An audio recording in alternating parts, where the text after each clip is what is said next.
studied sign language in the university, where I did special needs education and specialized in sign language.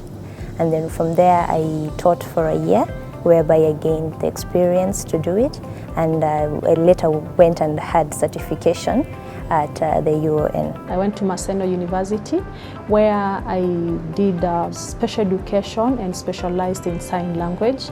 Thereafter, to sharpen my skills in sign language because of the passion behind it, I enrolled for a certificate of interpretation from Nairobi University. I had a lot of passion in it. So I went to school to pursue basically sign language, which I did on a certificate level.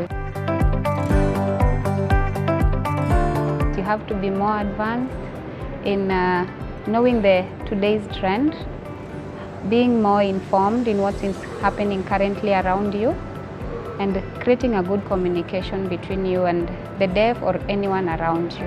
What I can tell anyone who is out there and willing and ready and have a passion in sign language interpretation or communicating with the deaf, just go for it.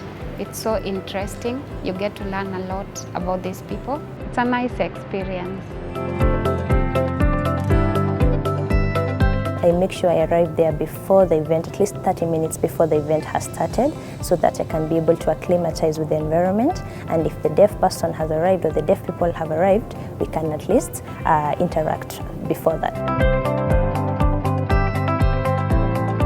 It is a week where we get an opportunity as sign language interpreters to showcase our skills on sign language interpretation. If you're still a trainee or maybe you're a person pursuing to be an interpreter, it enables you to learn and sharpen your skills as an interpreter. Deafness is usually considered a hidden disability. Not many people know about it. So when you're able to have a week to be able to talk about it, to have people know it, and at least even engage in activities such as learning basic sign language, having people understand living in the life of a deaf person and understand what it would mean, that is something I would consider important for us to be able to understand deafness.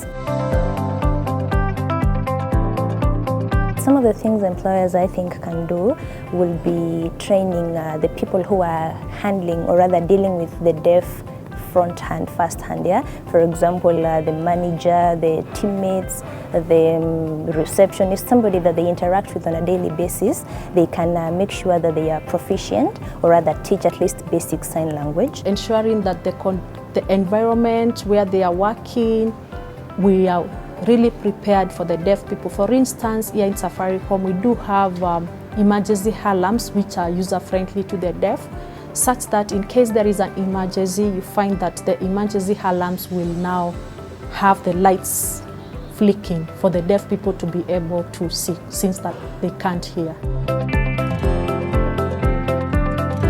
Love them.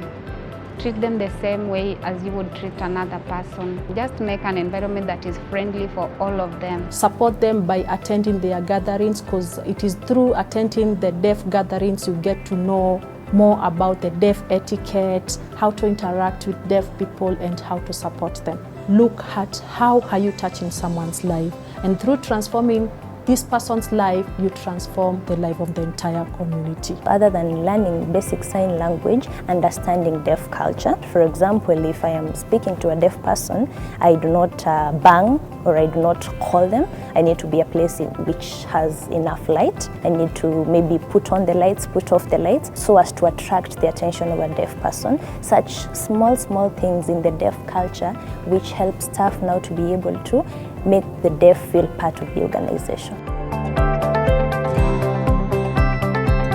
I am for you.